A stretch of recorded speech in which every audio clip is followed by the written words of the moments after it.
रवि शर्मा एक थका हुआ ट्रक ड्राइवर रात के अंधेरे में NH 33 पर सफर कर रहा था। अचानक बारिश में भीगता एक अजीब आदमी उसे लिफ्ट मांगता है। ट्रक में बैठते ही रहस्यमय घटनाएं शुरू होती हैं। उस आदमी का प्रतिबिंब दिखाई नहीं देता और ट्रक की गति अनियंत्रित हो जाती है। जैसे ही रवि डर के मारे पसीने पसीने होता है, वह आदमी एक ठंडी हंसी हंसता है और फिर गायब हो जाता है। अंत में एक ढाबे पर पहुंचकर वह जानता है कि उस आदमी को कई लोग देख चुके हैं, लेकिन कोई भी जिंदा नहीं लौटा। इस डरावनी रात ने रवि की जिंदगी को हमेशा के लिए बदल दिया। तो दोस्तों, कहानी शुरू करने से पहले मुझे आपसे एक छोटी सी रिक्वेस्ट है कि अगर आप लोग मेरे चैनल पर नए हैं तो मेरे चैनल को सब्सक्राइब करें और मेरी वीडियो को लाइक करें। तो चलिए दोस्तों, बिना समय बर्बाद किए कहानी शुरू करते हैं। रात के करीब 11 बजे थे और मैं रवि शर्मा अपनी ट्रक लेकर NH 31 पर चला जा रहा था। बारिश हल्की हल्की हो रही थी और सड़क पर दूर दूर तक कोई और गाड़ी नहीं दिख रही थी। मेरे पास घर जाने की जल्दी थी क्योंकि कई दिनों से लंबा सफर कर रहा था। अचानक सड़क के किनारे सफेद कपड़े पहने एक आदमी खड़ा दिखा। वो बारिश में भीग रहा था और उसके हाव भाव से लग रहा था कि उसे लिफ्ट चाहिए। मैंने ट्रक धीमा किया और खिड़की से झांक कर पूछा, कहाँ जाना है? उसने धीरे से कहा, आगे छोड़ देना भैया। उसकी आवाज बहुत ठंडी और अजीब थी, लेकिन मैं ज्यादा ध्यान नहीं दिया। इंसानियत के नाते मैंने उसे बैठने दिया। वो ट्रक में चढ़ा और बिना कुछ कहे बगल में बैठ गया। सफर फिर से शुरू हुआ। मैं रेडियो ऑन कर चुका था, लेकिन अचानक स्टेशन अपने आप बदलने लगा। कभी तेज शोर तो कभी बिल्कुल खामोशी। मैंने घड़ी देखी, रात के 11:20 हो चुके थे। उस आदमी की तरफ देखा तो वो सीधे आगे देख रहा था, जैसे गहरी सोच में डूबा हो। उसके चेहरे पर कोई भाव नहीं थे। आप कहां से आ रहे हैं? मैंने बातचीत शुरू करने की कोशिश की। उसने बस धीरे से कहा, यही पास से। मेरे शरीर में हल्की सिहरन हुई। मैंने रियर व्यू मिरर में देखा तो मेरी आत्मा कांप गई। सीट पर आदमी बैठा था, लेकिन उसका प्रतिबिंब शीशे में नहीं था। पसीना माथे पर छलक आया। मैंने दोबारा देखा, मगर अब भी उसका अक्स गायब था। ट्रक का एक्सीलेटर अपने आप दबने लगा। गाड़ी की रफ्तार बढ़ गई। मैं ब्रेक दबा रहा था, लेकिन वो काम ही नहीं कर रहा था। अचानक उस आदमी ने एक अजीब सी हंसी हंसी, एक ठंडी गूंजती हुई हंसी जो मेरे कानों में गूंजने लगी। मेरी उंगलियां स्टीयरिंग पर जम गईं। दिल जोर जोर से धड़कने लगा। अगले ही पल वो आदमी गायब हो चुका था। ट्रक में अब सिर्फ मैं था, मगर एक अजीब सी गंध पूरे केबिन में फैल चुकी थी। सड़ी हुई लाश जैसी गंध। मेरी हालत खराब हो चुकी थी। मैं पसीने में भीग चुका था। दिमाग सुन्न हो चुका था। ट्रक अचानक झटके से धीमा हुआ और मैं हड़बड़ाकर ब्रेक दबाने लगा। तभी सड़क किनारे एक ढाबा दिखा जहां रोशनी जल रही थी। मैं किसी तरह ट्रक रोककर नीचे कूदा और ढाबे की तरफ भागा। जैसे ही मैंने वहां के लोगों को पूरी घटना बताई, उनमें से एक बुजुर्ग आदमी ने लंबी सांस ली और कहा, तू बच गया बेटा। इस रास्ते पर कई लोगों ने उस आदमी को देखा है, मगर जिंदा नहीं लौटे। मैं ढाबे में भागते हुए अंदर पहुंचा। मेरी सांस फूल रही थी और शरीर कांप रहा था। घड़ी देखी, रात के 11:45 हो चुके थे। ढाबे के अंदर कुछ ट्रक ड्राइवर और स्थानीय लोग बैठे थे। मैं सीधे काउंटर पर गया और कांपते हुए पानी मांगा। एक आदमी जो उम्र में मुझसे बड़ा लग रहा था, गौर से मुझे देख रहा था। उसने पूछा, क्या हुआ भाई? चेहरा क्यों सफेद पड़ गया है? मैंने पानी के 2 घूंट लिए और लड़खड़ाती आवाज में बोला, सड़क पर वो आदमी वो ट्रक में था, फिर गायब हो गया। मेरा गला सूख रहा था और दिल अब भी जोर से धड़क रहा था। ढाबे में बैठे लोग मेरी तरफ देखने लगे। एक बुजुर्ग जिनकी दाढ़ी सफेद थी और आंखों में अजीब सा अनुभव झलक रहा था, उन्होंने लंबी सांस ली और बोले, बेटा तू बच गया। बहुत कम लोग जिंदा बचते हैं जिन्हें वो दिखता है। मैंने घबरा कर पूछा, कौन था वो और ये सब क्या है? बुजुर्ग ने मेरी आंखों में देखा और धीमे से बोले, बहुत साल पहले इस रास्ते पर एक आदमी सफेद कपड़ों में सफर कर रहा था। किसी ट्रक वाले ने उसे लिफ्ट दी थी, लेकिन कुछ किलोमीटर बाद एक भीषण एक्सीडेंट हुआ और उस आदमी की मौके पर ही मौत हो गई। उसके बाद से कई ड्राइवरों ने बताया कि वो उन्हें सड़क किनारे खड़ा दिखता है, लिफ्ट मांगता है और फिर अचानक गायब हो जाता है। कई तो सीधे हादसों के शिकार हो गए, कुछ का तो आज तक कोई पता नहीं चला। मेरी रीढ़ में ठंडी लहर दौड़ गई। मैंने कांपते हुए कहा, मगर मैंने उसे देखा था। मैंने उसे अपनी गाड़ी में बैठाया था, फिर वो गायब हो गया और ट्रक में अजीब गंध भर गई। ढाबे के बाकी लोग भी अब ध्यान से मेरी बात सुन रहे थे। एक और आदमी जिसकी उम्र करीब 85 होगी ने धीरे से कहा, भाई ऐसा पहली बार नहीं हुआ। पिछले साल एक ड्राइवर रमेश को भी ऐसा ही अनुभव हुआ था। लेकिन उसकी कहानी तुझसे अलग थी। मैंने घड़ी देखी, रात के 12 बज चुके थे। ढाबे की रोशनी थोड़ी मध्यम लगने लगी थी और बाहर हल्की हवा चल रही थी। मैं अब भी सदमे में था, लेकिन रमेश की कहानी सुनने की हिम्मत जुटाई। क्या हुआ था रमेश के साथ? मैंने धीमे स्वर में पूछा। उस आदमी ने सिगरेट सुलगाई, एक लंबा कश लिया और अंधेरे में देखते हुए बोला, रमेश भी ट्रक ड्राइवर था, तेरी ही तरह। वो भी NH 31 पर अकेला सफर कर रहा था जब उसे वो आदमी सफेद कपड़ों में दिखा। रमेश ने भी उसे लिफ्ट दी थी, लेकिन थोड़ी ही देर बाद ट्रक का सारा इलेक्ट्रॉनिक सिस्टम फेल हो गया। हेडलाइट्स बंद हो गईं, ब्रेक काम नहीं कर रहे थे और ट्रक जोर जोर से झटके खाने लगा। मैं सांस रोककर सुन रहा था। रमेश ने जब रियर व्यू मिरर में देखा तो उसकी आत्मा कांप गई। वो आदमी अब ट्रक के बाहर खिड़की के साथ साथ हवा में तैर रहा था और उसकी आंखें खून जैसी लाल हो चुकी थी। उसके होठों पर एक भयानक मुस्कान थी। रमेश चीख पड़ा, ट्रक को संभालने की कोशिश करने लगा, लेकिन तभी अचानक ट्रक किसी चीज से टकरा गया। मैंने घबरा कर पूछा, फिर क्या हुआ? उस आदमी ने गहरी आवाज में कहा, सुबह जब लोगों ने रमेश के ट्रक को देखा तो वो एक बड़े पेड़ से टकराया हुआ था। ट्रक पूरी तरह चकनाचूर था। रमेश अंदर नहीं था। पुलिस को सिर्फ ट्रक के अंदर खून के धब्बे मिले, लेकिन रमेश का कोई पता नहीं चला। आज तक कोई नहीं जानता कि उस रात उसके साथ क्या हुआ। ढाबे में अचानक एक अजीब सी खामोशी छा गई। हवा अब तेज हो गई थी और बाहर कहीं दूर से किसी कुत्ते के रोने की आवाज आ रही थी। मेरी उंगलियां ठंडी पड़ चुकी थी। मैंने धीरे से कहा, क्या अब भी वो आदमी यहां दिखता है? बुजुर्ग ने मेरी तरफ देखा और धीरे से बोले, कभी कभी, और शायद तू अगला हो। मेरी रीढ़ में ठंडी लहर दौड़ गई। बुजुर्ग की बात सुनकर मेरे हाथ पैर सुन्न होने लगे। बाहर हवा और तेज हो चुकी थी। ढाबे की ट्यूबलाइट अब भी टिमटिमा रही थी, जैसे कभी भी बंद हो जाएगी। अंदर बैठे बाकी ड्राइवर भी मेरी ओर देख रहे थे, लेकिन कोई कुछ नहीं बोल रहा था। घड़ी पर नजर पड़ी, रात के 12:15 हो चुके थे। मुझे अजीब सा डर महसूस हो रहा था, जैसे कोई बाहर खड़ा होकर मुझे देख रहा हो। मैंने धीरे से पूछा, क्या मतलब अगला? बुजुर्ग ने मेरी आंखों में झांका और गहरी आवाज में बोले, जिसे वो दिखता है वो बच भी सकता है, या फिर। उन्होंने बात अधूरी छोड़ दी और सिर झुका लिया। मेरा गला सूख चुका था। मैंने जल्दी से अपनी जेब से रुमाल निकाला और पसीना पोंछा। एक और ड्राइवर जो अब तक चुप बैठा था धीरे से बोला, भाई तेरा ट्रक अब भी बाहर खड़ा है ना? मुझे एहसास हुआ कि मैं अपना ट्रक वहीं छोड़कर अंदर भागा था। मैंने खिड़की से बाहर झांक कर देखा। ट्रक वहीं था, लेकिन कुछ अलग लग रहा था। उसकी हेडलाइट्स धीमी धीमी जल रही थी, जैसे कोई बैटरी खत्म हो रही हो। लेकिन मैंने तो लाइट बंद करके अंदर आया था। मेरा दिल जोर से धड़कने लगा। मैं जाकर देखता हूं, मैंने कांपती आवाज में कहा। बुजुर्ग ने तुरंत मेरा हाथ पकड़ लिया। उनकी पकड़ बहुत सख्त थी। अभी मत जा, उन्होंने फुसफुसाते हुए कहा। 12:30 से पहले बाहर मत निकलना। मैंने चौंक कर पूछा, क्यों? उन्होंने बस एक ही शब्द कहा, मत जा। ढाबे में अब भी सन्नाटा था। बाहर हवा और ठंडी हो चुकी थी। कहीं दूर कोई उल्लू बोल रहा था। मेरी नजर एक खिड़की से बाहर सड़क पर पड़ी और वहां वही सफेद कपड़ों वाला आदमी खड़ा था। वो बिल्कुल सड़क के किनारे ट्रक के पास खड़ा था, लेकिन इस बार उसका चेहरा साफ दिख रहा था। चेहरा काला, आंखें पूरी सफेद और होंठ हिले बिना वो मेरी तरफ देख रहा था। मेरा पूरा शरीर जड़ हो गया। मैं चीख भी नहीं पाया।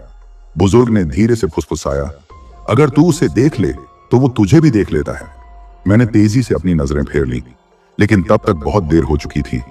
मेरी सांस अटक गई। पूरी कोशिश करने के बावजूद मैं अपनी नजरें हटा नहीं पाया। वो आदमी अब भी वहीं खड़ा था, बिल्कुल मेरे ट्रक के पास। उसकी सफेद आंखें सीधे मेरी आंखों में घुसी जा रही थी। जैसे जैसे मैं उसे देखता गया, मेरा पूरा शरीर सुन्न होता गया। ऐसा लग रहा था कि मेरा दिमाग शून्य हो गया है, जैसे मैं धीरे धीरे किसी गहरे अंधेरे में गिर रहा हूं। बुजुर्ग ने मेरा कंधा झंझोड़ते हुए कहा, मत देख उसकी तरफ। उनकी आवाज एकदम धीमी थी, लेकिन उसमें एक डर साफ झलक रहा था। मैंने झटके से अपनी नजरें फेर ली और तेजी से अपनी आंखें बंद कर ली। मेरा दिल इतनी तेजी से धड़क रहा था कि मुझे लगा वो मेरी छाती फाड़कर बाहर निकल आएगा। मैंने धीरे से अपने कानों के पास सरगोशी सुनी, एक ठंडी फुसफुसाती आवाज, अब तू नहीं बचेगा। मैंने झट से आंखें खोल दी और चारों तरफ देखा। ढाबे में बाकी लोग अब भी अपनी जगह पर बैठे थे। कुछ लोग फुसफुसा रहे थे, कुछ मेरी तरफ अजीब निगाहों से देख रहे थे। बुजुर्ग अब भी मेरे पास थे, लेकिन उनके चेहरे पर एक गहरी चिंता थी। मैंने कांपती हुई आवाज में पूछा, अब क्या होगा? बुजुर्ग ने लंबी सांस ली और बोले, तेरा पीछा अब वो नहीं छोड़ेगा। उसे जिस किसी की आंखें मिल जाती हैं उसे वो अपने साथ ले जाता है, पर एक तरीका है जिससे तू बच सकता है। मेरी धड़कन तेज हो गई। मैंने तुरंत पूछा, क्या तरीका है? बुजुर्ग ने मेरी आंखों में देखा और बोले, 12:30 तक तुझे इस ढाबे से बाहर नहीं जाना है, और जब बाहर निकलेगा तो पीछे मुड़कर नहीं देखना। चाहे कुछ भी हो जाए, चाहे कोई भी आवाज दे, तू रुकना मत, मुड़ना मत। सीधा अपने ट्रक में बैठ और यहां से निकल जा। मेरे हाथ अब भी ठंडे हो चुके थे। घड़ी की तरफ देखा, रात के 12:25 हो चुके थे। बाहर हवा की सरसराहट और तेज हो चुकी थी। ढाबे के दरवाजे की खिड़कियां हल्के हल्के हिल रही थीं। मेरे अंदर बेचैनी बढ़ने लगी। हर मिनट भारी लग रहा था। मुझे ऐसा महसूस हो रहा था जैसे कोई मेरी गर्दन के पास खड़ा होकर सांसें ले रहा है। मैंने धीरे से चारों तरफ देखा। ढाबे के कोने में एक परछाई थी। वो हिल नहीं रही थी, लेकिन उसकी मौजूदगी मुझे महसूस हो रही थी। रात के 12:28 हो चुके थे। बुजुर्ग ने मेरा हाथ दबाया और धीरे से कहा, बस 2 मिनट और, कुछ भी हो जाए पीछे मत देखना। अचानक ढाबे की लाइट झपकने लगी। सब कुछ धुंधला लगने लगा, और फिर मैंने वही हंसी सुनी, ठंडी, डरावनी, दिल में चुभने वाली। मुझे महसूस हुआ कि कोई ठीक मेरे पीछे खड़ा है। मेरे शरीर में अजीब सी झुनझुनी होने लगी। ऐसा लग रहा था जैसे मेरे ठीक पीछे कोई खड़ा हो और मेरी हर हरकत पर नजर रख रहा हो। ढाबे की लाइट अब लगातार टिमटिमा रही थी और हवा की सरसराहट और तेज हो गई थी। मुझे अपने पैरों के नीचे जमीन कांपती हुई महसूस हो रही थी। घड़ी पर नजर पड़ी, 12:29। बस 1 मिनट और, लेकिन इस 1 मिनट में मेरी हालत जैसे खराब होने लगी। मेरी सांसें तेज हो गई थी। बुजुर्ग ने मेरा हाथ अब भी कसकर पकड़ रखा था। उनकी उंगलियां ठंडी पड़ चुकी थी। उनके होंठ कांप रहे थे, जैसे वो कुछ कहना चाहते हों, लेकिन शब्द बाहर नहीं आ रहे थे। और तभी ढाबे की सारी लाइटें एक साथ बंद हो गईं। पूरा माहौल घनघोर अंधेरे में डूब गया। सिर्फ हवा की तेज आवाज और उस भयानक हंसी की गूंज मेरे कानों में भर गई। मेरी रीढ़ में ठंडक दौड़ गई। मुझे साफ महसूस हो रहा था कोई मेरे ठीक पीछे था। कोई मेरी गर्दन के इतने करीब था कि उसकी ठंडी सांसें मेरी खाल से टकरा रही थीं। मेरा पूरा शरीर सुन्न पड़ने लगा। मत मुड़ना, बुजुर्ग की फुसफुसाती आवाज आई, लेकिन अब वो भी डरी हुई लग रही थी। मेरी उंगलियां मेज की सतह पर कसने लगी। मैं जमीन से चिपका हुआ था, हिल भी नहीं पा रहा था। मेरे कानों में एक और आवाज गूंजी, रवि। मेरी आंखें फैल गईं। ये आवाज, ये मेरे छोटे भाई संजय की थी। मैं हक्का बक्का रह गया। मेरा भाई यहां इस वक्त? नहीं, ये कैसे हो सकता है? मेरा भाई तो पटना में रहता है। रवि, इधर देख। आवाज अब और करीब आ गई थी। मेरे दिमाग ने जैसे चेतावनी दी, ये असली नहीं है, ये कोई धोखा है। मैंने जबरदस्ती अपनी आंखें बंद कर ली। मेरा दिल जोर जोर से धड़क रहा था। मेरे हाथ अब भी मेज पर जमे हुए थे। और फिर ठक ठक ठक, दरवाजे पर किसी ने जोर जोर से खटखटाना शुरू कर दिया। ऐसा लग रहा था जैसे कोई पूरी ताकत से उसे तोड़ने की कोशिश कर रहा हो। पूरा ढाबा जैसे कांप गया। लोग सहम गए। एक आदमी ने डर से आंखें बंद कर ली। मैं अब भी अपनी जगह पर जमे रहने की कोशिश कर रहा था। घड़ी देखी, 12:30, और अचानक लाइट वापस आ गई। सब कुछ शांत हो गया। हवा भी जैसे थम गई। वो हंसी, वो खटखटाने की आवाज, सब कुछ गायब। मैंने गहरी सांस ली और बुजुर्ग की तरफ देखा। उन्होंने धीरे से सिर हिलाया, जैसे कह रहे हों, अब जा सकता है। मैं हिम्मत जुटाकर खड़ा हुआ। मेरे पैर अब भी कांप रहे थे। एक कदम बढ़ाया, फिर दूसरा। दरवाजे तक पहुंचा। मैंने ढाबे का दरवाजा खोला। बाहर वही सड़क थी, वही ठंडी हवा, लेकिन कुछ अलग महसूस हो रहा था। मैंने बुजुर्ग की बात याद रखी, पीछे मुड़कर नहीं देखना। मैंने कदम बढ़ाया, 1, 2, 3, लेकिन तभी मुझे फिर वही आवाज सुनाई दी, रवि। इस बार आवाज और भी जानी पहचानी थी। ये मेरी माँ की आवाज थी। मेरे पैरों के नीचे की जमीन जैसे खिसक गई। मेरी माँ की आवाज? इतनी रात को इस सुनसान सड़क पर? यह कैसे हो सकता है? मेरी माँ तो पटना में थी और अभी तो मैंने ही उनसे कुछ घंटे पहले फोन पर बात की थी। लेकिन यह आवाज बिल्कुल वैसी ही थी जैसी बचपन में सुना करता था, नरम पर सीधे दिल में उतरने वाली। रवि, इधर देख। आवाज अब और करीब आ गई थी। मुझे अपने ठीक पीछे किसी की मौजूदगी महसूस हो रही थी। दिल इतनी तेजी से धड़क रहा था कि लग रहा था सीने से बाहर कूद जाएगा। मत देखना, बुजुर्ग की आवाज फिर गूंजी। वो अब भी ढाबे के दरवाजे पर खड़े थे। उनकी आंखों में डर साफ झलक रहा था। मैंने खुद को संभाला। दिमाग कह रहा था कि यह सब एक धोखा है, लेकिन दिल दिल बार बार कह रहा था कि एक बार पलट कर देख लूं, शायद सच में मेरी माँ हो। अगर वो किसी मुसीबत में हो तो। मेरे पैर कांपने लगे, हाथ पसीने से भीग चुके थे, लेकिन मैंने खुद को समझाया, नहीं, ये असली नहीं हो सकता। मैंने तेजी से आगे कदम बढ़ाए। मेरे ट्रक की दूरी अब सिर्फ 10 कदम रह गई थी। हवा ठंडी हो चुकी थी, लेकिन उसमें कुछ अजीब था, जैसे हर झोंके के साथ कोई फुसफुसाहट कर रहा हो, जैसे कोई मेरे कानों में हल्के से कह रहा हो, रुक जा, देख तो सही। मैंने अपने कान बंद कर लिए। 5 कदम और 4, 3, लेकिन तभी, बेटा तू मुझे छोड़कर जा रहा है? ये वही आवाज थी, लेकिन इस बार उसमें दर्द था, जैसे सच में मेरी माँ ही बोल रही हो। मेरे कदम ठिठक गए, पूरे शरीर में झंझनाहट दौड़ गई। एक तरफ डर था, दूसरी तरफ मेरी माँ की आवाज। क्या करूं? अगर पीछे मुड़कर देखा तो? मेरी सांसें तेज हो गईं। मैं हिम्मत करके आगे बढ़ा, लेकिन तभी मेरे कंधे पर किसी ने हाथ रखा। बर्फ जैसी ठंडी उंगलियां, बिल्कुल सूखी, सख्त। मेरी पूरी ताकत जैसे खत्म हो गई। मैं जहां था वहीं जम गया। रवि! अब आवाज मेरे ठीक कान के पास थी। सांसों की हल्की गूंज मेरी गर्दन पर महसूस हो रही थी। मेरा शरीर जैसे सुन्न हो गया। अब मैं आगे नहीं बढ़ पा रहा था। हाथ, पैर, दिमाग सब ने काम करना बंद कर दिया था। तभी ट्रक का हॉर्न जोर से बजा। आवाज इतनी तेज थी कि मेरा शरीर झटके से हिल गया। मैं घबराकर ट्रक की तरफ भागा और बिना रुके दरवाजा खोला, अंदर कूदा और धड़ाम से बंद कर लिया। दिल जोर जोर से धड़क रहा था। हाथ स्टीयरिंग पर रखे, लेकिन अब भी कांप रहे थे। मैंने जल्दी से इंजन स्टार्ट किया। ट्रक के शीशे से बाहर झांकने की कोशिश की, लेकिन अंधेरा इतना गहरा था कि कुछ भी साफ दिखाई नहीं दे रहा था।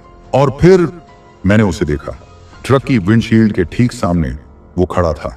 सफेद कपड़े, काला चेहरा, पूरी सफेद आंखें, होंठ हिले बिना सीधा मेरी ओर देखता हुआ।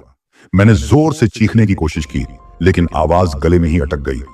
फिर उसने धीरे से सिर झुकाया और मुस्कुराया, और अगली ही पल वो ट्रक के अंदर था। मेरी सांसें जैसे रुक गईं। वो अब ट्रक के अंदर था, मेरी बगल में पैसेंजर सीट पर बैठा हुआ, बिल्कुल चुप, बिना कोई हरकत किए, लेकिन उसकी सफेद आंखें अब भी मुझ पर जमी हुई थी। मेरा पूरा शरीर ठंडा पड़ चुका था। स्टीयरिंग पर मेरी उंगलियां जमी हुई थीं, लेकिन मैं हिलने की हिम्मत भी नहीं कर पा रहा था।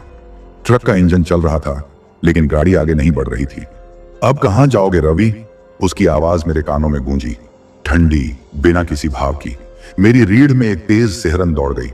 मेरे मुंह से कोई शब्द नहीं निकला। मैं बस सामने देखता रहा। हेडलाइट्स की रोशनी सड़क पर पड़ रही थी, लेकिन अजीब बात थी, सामने कुछ भी नहीं दिख रहा था। कोई सड़क नहीं, कोई ढाबा नहीं, कोई दूसरी गाड़ी नहीं, बस अंधेरा, गहरा, डरावना, असीम अंधेरा। मेरा दिल जोर से धड़कने लगा। मैंने धीरे से गियर में हाथ डाला और ट्रक को आगे बढ़ाने की कोशिश की, लेकिन पैर क्लच और एक्सीलेटर पर जम गए थे। रवि, भाग क्यों रहा है? उसकी आवाज अब और करीब से आई। मैं धीरे धीरे उसकी तरफ देखने लगा, लेकिन जैसे ही मैंने हल्का सा सिर घुमाया, वो अब मेरी सीट के ठीक बगल में झुककर बैठा था। उसका चेहरा इतना पास था कि उसकी ठंडी सांसें मेरी गर्दन पर महसूस हो रही थी। मैंने जोर से चीखने की कोशिश की, लेकिन आवाज गले में अटक गई। तू नहीं बचेगा। उसके होंठ बिना हिले, लेकिन आवाज मेरे कानों में गूंज रही थी। अचानक ट्रक के अंदर अजीब चीजें होने लगी। रेडियो अपने आप चालू हो गया। पहले सिर्फ शोर, फिर धीमी आवाजें, जैसे कई लोग एक साथ कुछ बड़बड़ा रहे हों। हेडलाइट्स जलने बुझने लगी, स्पीडोमीटर की सुई तेजी से हिलने लगी, और फिर ट्रक के शीशे पर किसी ने बाहर से जोर से हाथ मारा। धप! मैंने डर से शीशे की तरफ देखा। बाहर कोई खड़ा था, लेकिन ये कौन था? वो आदमी जो मेरे साथ ट्रक में था, या कोई और? मेरा दिमाग सुन्न हो चुका था। बाहर देखने की हिम्मत नहीं हो रही थी, लेकिन तभी ट्रक के शीशे पर कुछ उभरने लगा, धीरे धीरे, जैसे किसी ने अपने नाखूनों से शीशे पर लिखा हो, अब बच नहीं सकता। मेरे हाथ पैर बेजान हो चुके थे, लेकिन मैंने हिम्मत जुटाई, एक्सीलेटर पर पैर रखा और पूरी ताकत से दबा दिया। ट्रक झटके से आगे बढ़ा, लेकिन जैसे ही ट्रक ने रफ्तार पकड़ी, एक जोरदार झटका लगा और ट्रक किसी चीज से टकरा गया। मेरी आंखों के आगे अंधेरा छा गया, सब कुछ शून्य। कहीं दूर किसी के हंसने की आवाज अब भी गूंज रही थी। मेरी आंखें भारी हो चुकी थीं, कुछ भी साफ साफ समझ नहीं आ रहा था। सिर में भयंकर दर्द हो रहा था, जैसे किसी ने जोर से हथौड़ा मारा हो। मैं धीरे धीरे होश में आ रहा था, लेकिन अब भी सब कुछ धुंधला था। ठंडी हवा मेरे चेहरे पर लग रही थी। हल्की हल्की बारिश की बूंदें ट्रक के शीशे पर गिर रही थीं। मुझे महसूस हुआ कि मैं अब भी अपनी सीट पर ही था, लेकिन कुछ अलग था, कुछ सही नहीं लग रहा था। मैंने धीरे से अपनी आंखें पूरी खोली और सामने देखा। ट्रक अब भी सड़क पर था। हेडलाइट जल रही थी, लेकिन सामने की सड़क वो वैसी नहीं लग रही थी जैसी पहले थी। मैंने चारों ओर देखा, कोई गाड़ियां नहीं, कोई ढाबा नहीं, सड़क के किनारे की पेड़ भी अब कहीं नहीं थे। मैंने घड़ी देखी, रात के 2:45 हो चुके थे। इतना वक्त कैसे बीत गया? आखिरी बार जब मैंने देखा था तब तो 12:30 था। मेरे अंदर अजीब सा डर उठने लगा। मैंने जल्दी से ट्रक का दरवाजा खोला और नीचे उतरने की कोशिश की, लेकिन मेरे पैर जैसे सुन्न हो चुके थे। शरीर अब भी बेजान लग रहा था।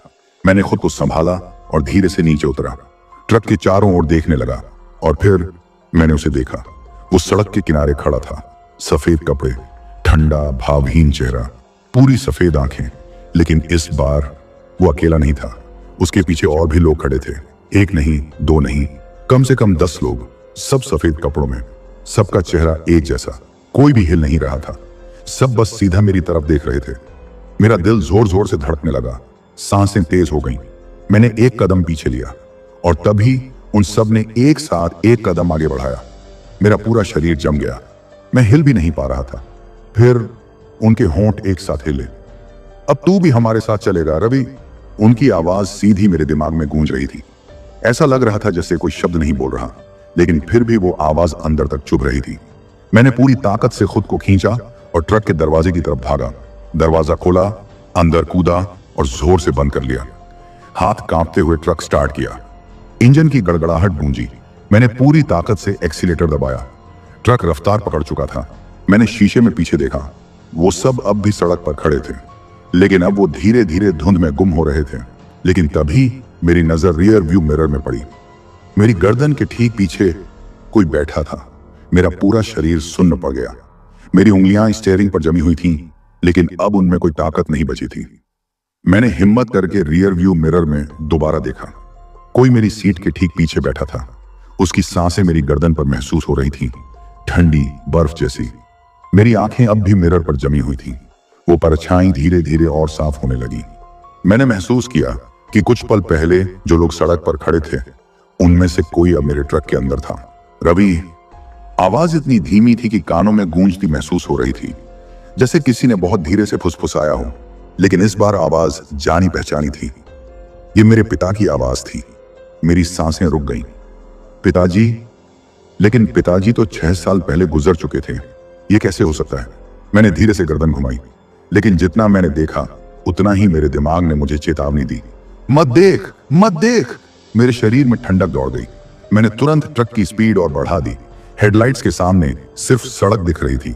कोई गाड़ियां नहीं, कोई ढाबा नहीं, कोई गांव नहीं, बस सड़क और अंधेरा। मैंने खुद को बार बार समझाया, ये सब दिमाग का खेल है, ये सब असली नहीं हो सकता। लेकिन फिर कुछ हंसा ठीक मेरे पीछे, हल्की धीमी लेकिन डरावनी हंसी। अब मुझसे बर्दाश्त नहीं हुआ। मैंने तेजी से ट्रक रोका और बिना कुछ सोचे दरवाजा खोला और बाहर कूद गया। ठंडी हवा मेरे चेहरे से टकराई। मैं तेजी से ट्रक से दूर हुआ और हांफते हुए चारों ओर देखने लगा। रात के 3:10 हो चुके थे। हल्की हल्की बारिश हो रही थी। मैंने ट्रक की तरफ देखा और मेरा खून जम गया। ड्राइवर सीट पर कोई बैठा था। सिर्फ एक परछाई दिख रही थी, लेकिन मुझे एहसास हो गया था कि अब ट्रक मेरा नहीं रहा। मेरे पैरों में जैसे जान नहीं बची थी। मैं आगे बढ़ना चाहता था, लेकिन शरीर ने साथ देना बंद कर दिया था। और फिर ट्रक के हेडलाइट्स अपने आप बंद हो गए। अब चारों तरफ सिर्फ अंधेरा था और मैं उस वीरान सड़क पर अकेला खड़ा था। मेरे पूरे शरीर में झुरझुरी दौड़ गई। सामने ट्रक खड़ा था, लेकिन अब वो मेरा नहीं लग रहा था। हेडलाइट्स बंद हो चुकी थीं। इंजन अब भी धीरे धीरे गड़गड़ा रहा था और ड्राइवर सीट पर बैठी परछाई बिल्कुल हिल नहीं रही थी। मुझे समझ नहीं आ रहा था कि अब क्या करूं। रात के 3:15 चुके थे। हवा में अजीब सी ठंडक थी, लेकिन मेरे माथे से पसीना बह रहा था। सड़क पर दूर दूर तक कोई और गाड़ी नहीं दिख रही थी। मैंने धीरे धीरे ट्रक की तरफ कदम बढ़ाया। अंदर बैठी वो चीज अब भी बिना हिले मेरी तरफ देख रही थी। हालांकि मैं उसका चेहरा साफ नहीं देख पा रहा था, लेकिन इतना जरूर समझ आ रहा था कि वो चीज अब मुझे जाने नहीं देगी। अब तू भी यहीं रह जा रवि, आवाज मेरे कानों में गूंजी। मगर इस बार कोई मेरे पीछे था। मेरे पैरों से जैसे जमीन खिसक गई। धीरे धीरे मैंने गर्दन घुमाई और जो मैंने देखा, मेरी आत्मा कांप गई। वही सफेद कपड़ों वाला आदमी अब मेरे ठीक पीछे खड़ा था। मेरा दिल जोर से धड़कने लगा। उसकी सफेद चमकती हुई आंखें सीधे मेरी आंखों में घुस रही थी। उसका चेहरा बिल्कुल साफ दिख रहा था।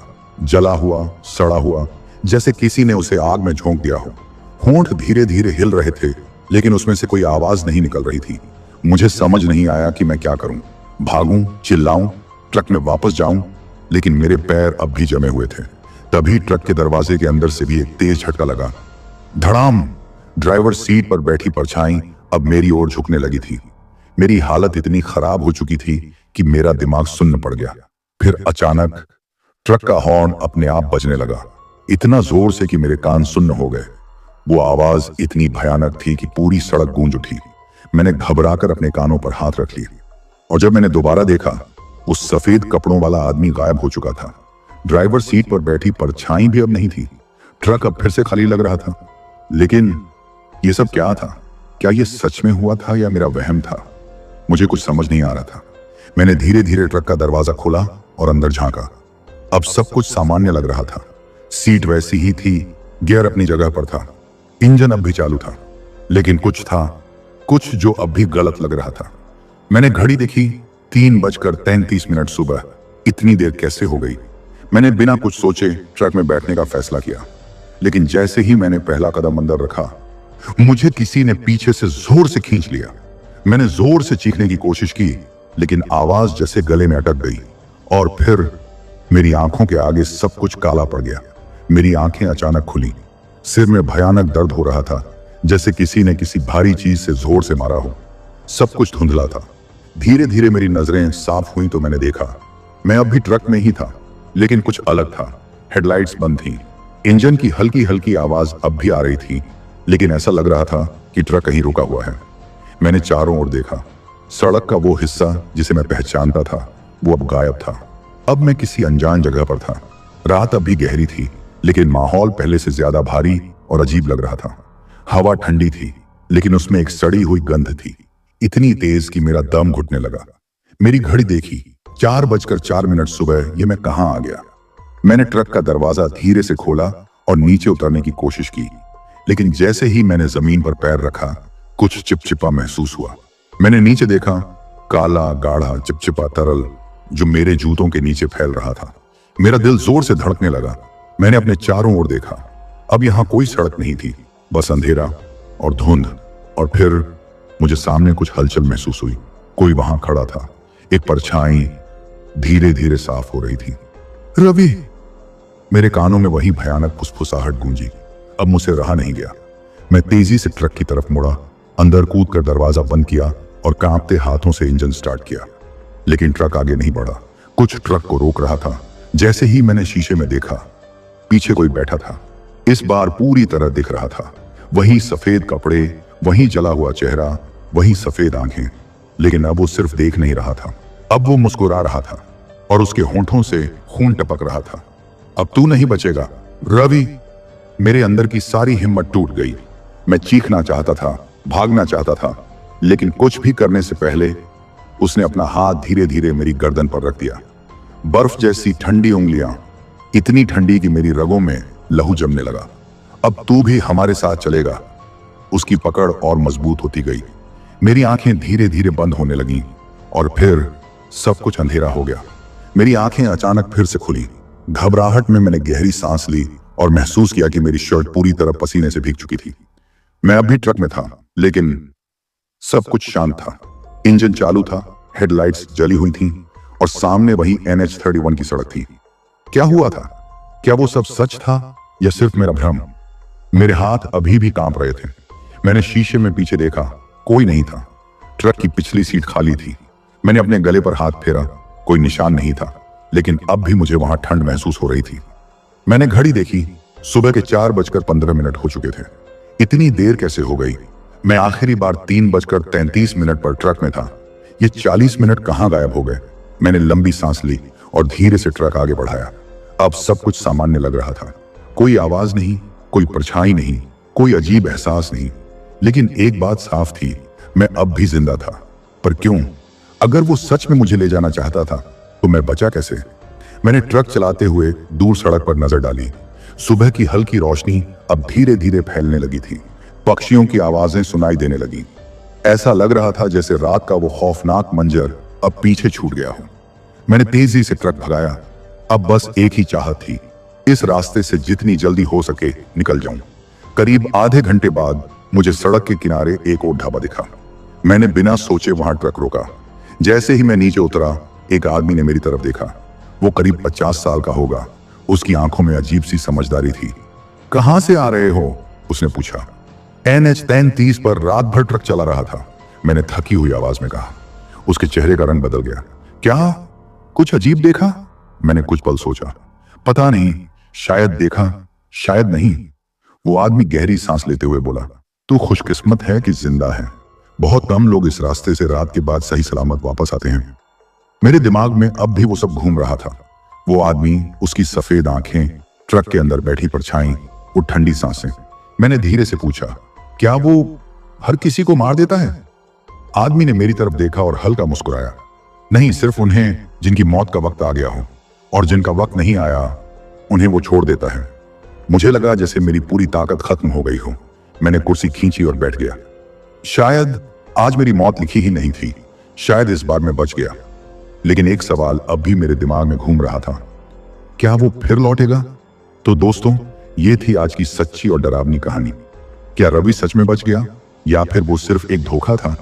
क्या वो भयानक सफेद कपड़ों वाला आदमी फिर से लौटेगा? ये सवाल अब भी बना हुआ है। अगर आपको ये कहानी पसंद आई हो तो वीडियो को लाइक करें, शेयर करें और हमारे चैनल को सब्सक्राइब करना न भूलें। अगली वीडियो में हम लेकर आएंगे एक